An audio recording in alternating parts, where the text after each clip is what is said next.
spirit of pride. Thank you. Thank you. I appreciate that. All right. All right. So this evening, I want to talk about the hidden messages of the Underground Railroad. Um, this will be, first of all, let me say I was shocked when Lee actually asked me to do this because I was thinking Phil, our resident Black historian, would without a doubt be the man for the job. But Phil, even I love him. He told me, basically I was going to be all right. So I appreciate that vote of confidence.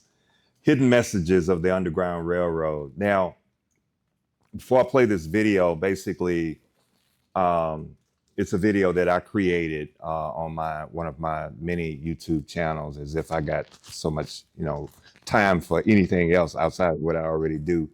But it was put on my heart by the Lord, really, to remember uh, our history.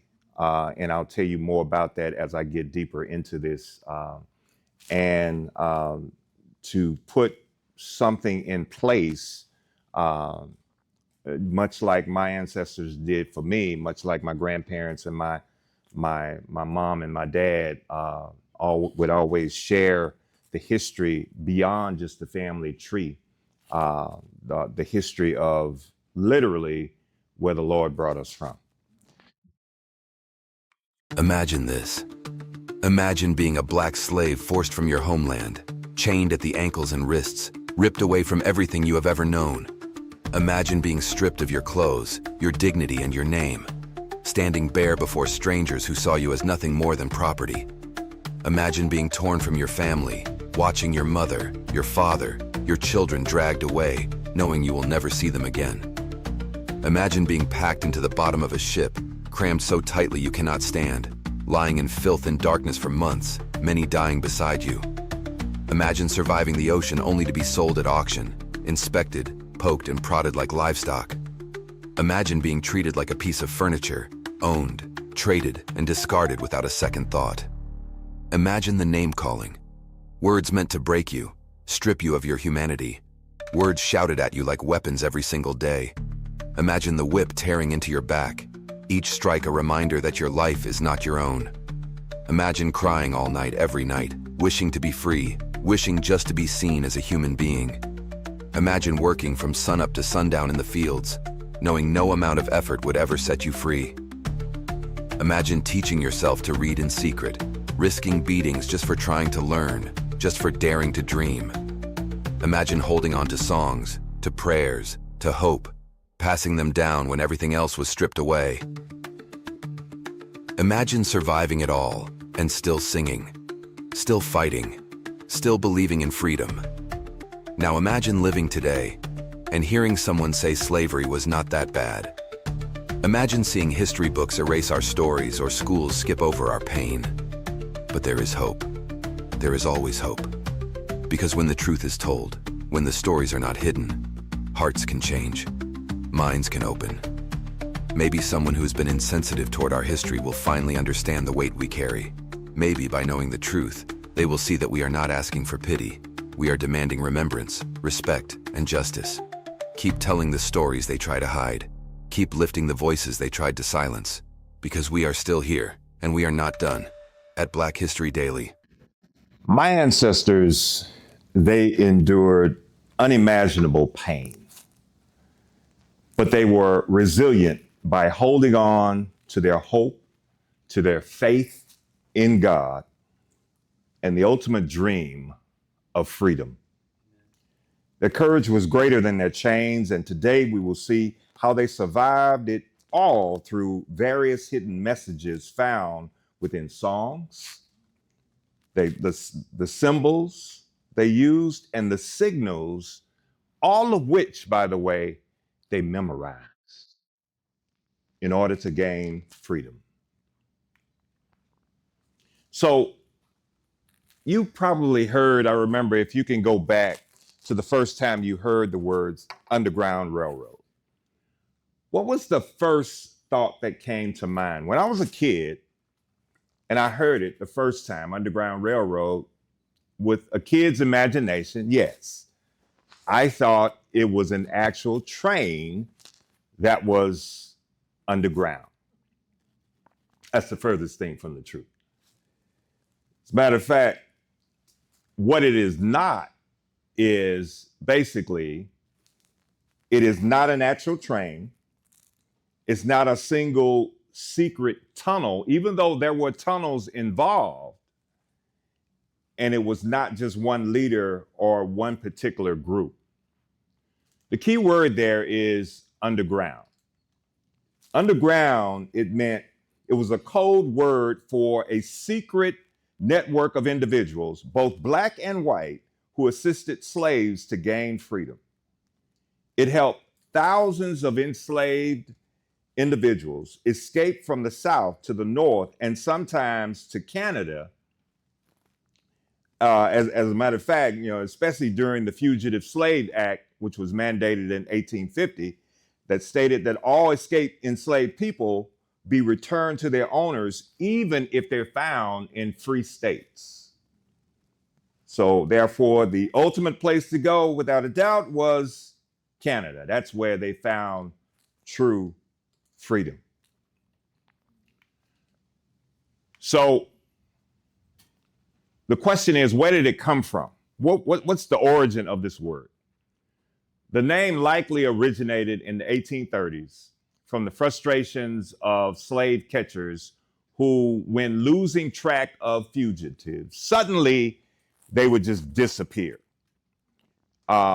Story is told of a slave catcher who he was right on the heels of a slave, and suddenly this slave disappeared, and he said, evidently they must have gone underground. And that's where the idea, allegedly, let me say it that way, came from, the Underground Railroad. It's made up of conductors. We all familiar with Harriet Tubman, right? Made up of several different conductors. Lewis Hayden he's an interesting historian in and of himself. If you know anything about Lewis Hayden, he was really bold. He was a bold conductor. When the slave catchers would come to his house, knocking on the door, he would tell them, enter at your own risk, because there's dynamite underneath my porch and there's dynamite in my cellar, and I'd rather blow my family and this whole house up, including y'all, than to let y'all take us back. He was pretty bold. Stations, those were places those were safe houses. Now I can see, amen. So yeah, stations, they included homes, churches. One church was very interesting. If you've never done it, go to Savannah, Georgia, seriously. Some of you already know, I've talked about it so much in your presence. I love Savannah, Georgia. That's my second home. Matter of fact, they got some good food there, by the way. Anyway, in Savannah, Georgia, there's a church there, First African Baptist Church. And you definitely want to go to. That particular church was considered to be like a safe place, a safe house, if you will. It had to this day, there's a tunnel that goes underneath that church. And as you walk on the lower part of the church, you will see there are air vents still there to this day in the floor, where, of course, the slaves could breathe while they were down below hiding. Here's the sad part about that particular church in that day, during that time. Right across the street was a red building. Guess what that building was for? The selling of slaves. So in some cases, slaves would go to church, and if they were caught, they were sold at the auction just across the street from the Lord's house. And then there were station masters. And then, of course, there are passengers. The passengers were the enslaved people. And then, of course, we're familiar with the abolitionists, the ones who did not, and everybody involved did not agree, did not believe in slavery. Quakers also, by the way, were involved in this as well. So the first piece that we're going to look at is spiritual songs. They used songs as a code, if you will. There was more meaning in the song than what the master even knew. The master thought when he would hear his slaves singing, he thought, oh, they happy. But the slaves knew better. There was code in that particular song that they were singing. So African American spirituals are deeply emotional, faith-filled folk songs created by enslaved Africans in the American South from the 17th century through the 1860s. It's rooted in African musical traditions and shaped by Christian beliefs. These sorrow songs became both worship and quiet resistance. At their foundation, again, I can't emphasize this enough, was the unshakable faith, their unshakable faith in God. They expressed grief and longing, but also hope and determination. Some carried hidden messages, as I said before, about escape routes and freedom along the Underground Railroad. More than songs, they were survival. And from them came the roots of blues, jazz, and gospel music. So 3 songs in particular: Wade in the Water, you're familiar with that one, right? Steal Away, right? And Swing Low, Sweet Chariot. Wade in the Water, you know this song, wade in the water, children. Wade in the water, God's are gonna trouble the water. See that host all dressed in white? God's are gonna trouble the water. The leader looks like the Israelite. God's are gonna trouble the water. See that band all dressed in red? God's are gonna trouble the water. Looks like the band that Moses fed. I thought y'all knew this. Moses led rather. God's are gonna trouble the water. So notice there the hints. And the biggest hint, or the one that should stand out, is Moses. Who was known as the Moses for the people? Does anybody know? Moses for the people. Not a trick question. Well known. She is well known. Harriet Tubman. Yes, Harriet Tubman. Exactly. So this spiritual was rooted in Bible story, obviously, the Bible story of healing waters. But historians also note something practical. The people of the Underground Railroad knew that tracking dogs were used to chase runaways. But water breaks the scent, right, of the trails. So if someone sang this song at a certain time, it could be reminding the other slaves that, number one, stay away, or stay near rather, water, move through streams, and protect yourself. So that was the code. That was the code. Wade in the water. But then, steal away. Steal away. Steal away. Steal away to Jesus. Steal away home. I ain't got long to stay here.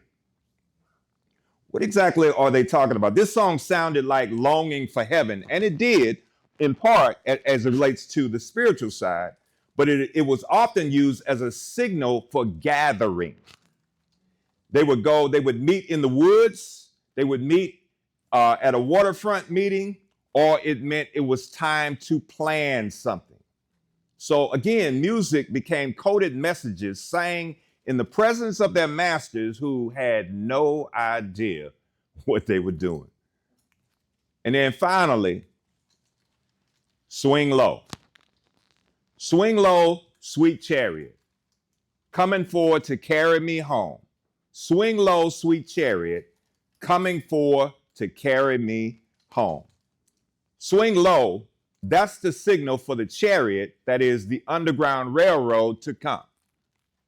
Jordan River is a reference to the Ohio River, marking the first step of freedom. And then home, it could either mean to the slave, heaven, or free northern states, ultimately Canada. And then finally, the band of angels, that's the guides or conductors on the Underground Railroad, or ultimately it refers to Jesus Christ. So those are the songs. But then there were hidden messages in symbols. This is really my favorite part. I love, and I'm still learning about the quilt patterns that they use. They created codes from quilts.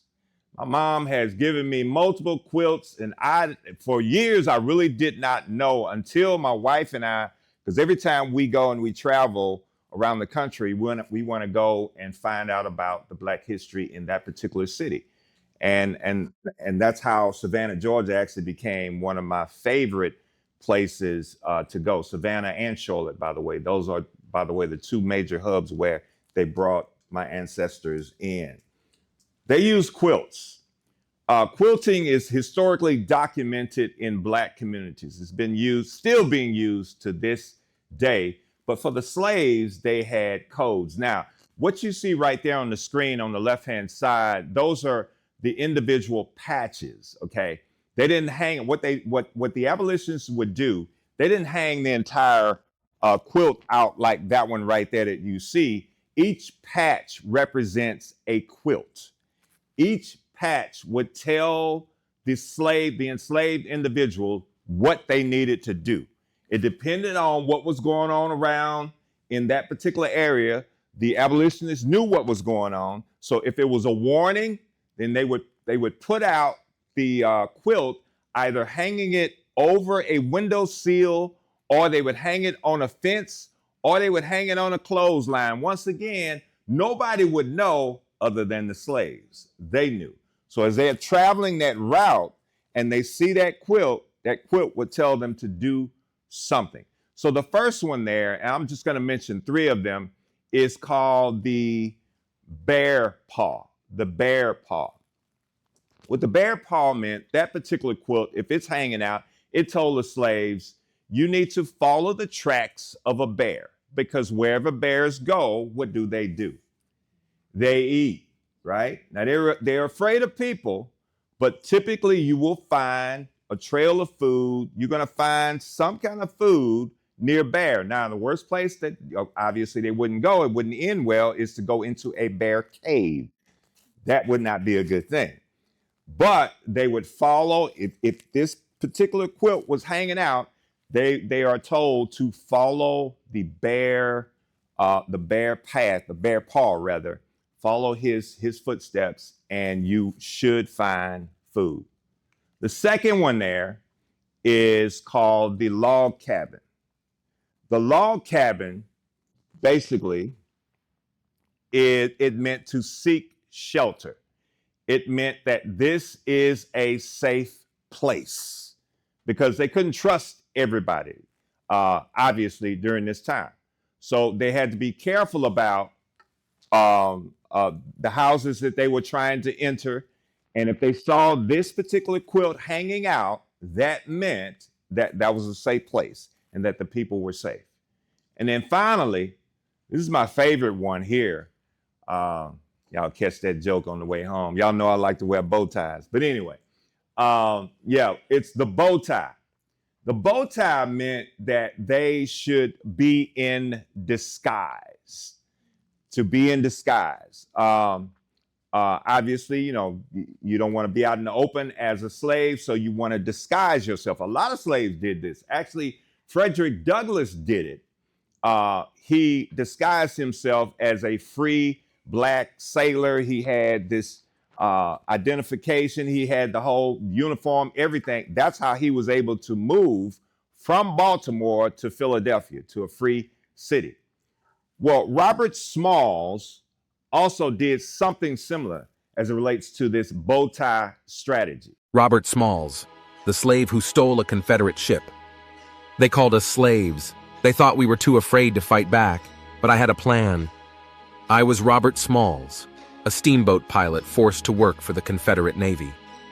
Every day I studied the river routes, memorized the signals, and waited for the right moment. Then, one night in 1862, While the white officers were sleeping, I took control of the ship. Dressed as a Confederate captain, I sailed past enemy forts, giving the correct hand signals. My heart pounded as I saw cannons aimed right at us, but they let us pass. We didn't stop until we reached Union waters, where I handed over the ship, along with Confederate battle plans. I went from being an enslaved man to a hero for the Union Army, but my fight didn't stop there. I became a U.S. congressman, fighting for our people's rights. They thought we were just cargo on their ships. I proved them wrong by escaping slavery with my family and other enslaved people on board. Don't forget to like, subscribe, and share for more hidden Black history stories at Black History Daily. Interesting, huh? That he disguised himself and got away with it and made it to freedom as a result. One more thing that I do want to mention real quickly, they also put codes in their hair as far as braids are concerned. Hair braiding obviously was deeply rooted in the African culture. They would actually hide seeds in their hair. Why? Because when they made it to their final destination of freedom, they could take those seeds and plant them and grow their food. Goodness, they would hide those seeds also in their clothing. One scholar also mentioned that black-eyed peas, which we, in the African-American culture, we tend to eat those around, what is it, New Year's, I believe it is. Is that right, New Year's? Yeah. Y'all see, y'all getting happy. Y'all getting hungry, huh? Yeah. Well, oftentimes, black-eyed peas would be thrown out on a path to let enslaved people know who were trying to get to freedom. It would let them know that there was danger ahead and that they needed to take a different path. So, it's interesting that they would do these things, that they would put seeds in their hair in preparation for their final destination. Does that sound familiar? Exodus 12, that's what God told Israel to do, remember? The night before, he said, eat a meal, put your cloaks tucked into your belts, your sandals on your feet, staffs in your hand, and get ready because it's time to go. Same thing with the slave. I wonder if that's probably where they got the idea, because remember, they knew God. And so in this next one here, they also use signals. So they use lanterns, brooms, and blacksmith hammer. Now, much of what I'm talking about now, especially blacksmith hammer, it's more oral tradition. Lanterns were used basically in some communities as far as the Underground Railroad. A lantern was placed in a window to let the enslaved people know that this is a safe house. If you didn't see a lantern there, keep moving. I wonder if Motel 6 got that same idea from my people. I'm just curious. You know what Motel 6 said? We leave the light on, right? Yeah, same idea, same thing. So they use lanterns to communicate to slaves to either, if you see a lantern, this is a safe house. If not, keep moving. Broomsticks. Now, we're very familiar with broomsticks as far as, when people would get married, it symbolized marriage and union for enslaved people. They would do what? They would do what is called jumping the broom. Yes. So we're familiar with that, but it was also a symbol that represents cultural resilience, maintaining cleanliness in slave cabins. And in some contexts, it served as a hidden signal for escape, such as it also appears on the quilt as well. It's called the shoe fly or clover broom.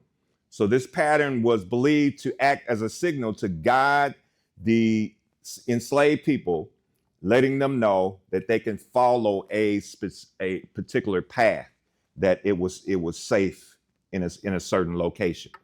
And then the blacksmith hammer. This one is highly debated, but I still like the idea. The blacksmith on the plantation was often loaned, and this is definitely true. They were loaned out to other plantations. Well, that worked in the blacksmith advantage. It also worked in the advantage of the Underground Railroad as well, because he can gather information for the slaves as well as providing information for the Underground Railroad. The blacksmith became an important for gathering information, but he would also make certain sounds as enslaved people were traveling a certain route. If there was a fast beating sound, pinging, that let the slaves know, hurry up, you need to hurry up and move along. You don't want to be seen. If it was slow, that meant that, hey, it is safe in this particular area. And the timing of these escapes was amazing because they did it mostly at night. This was very strategic. They did it at night when you didn't see a lot of traffic.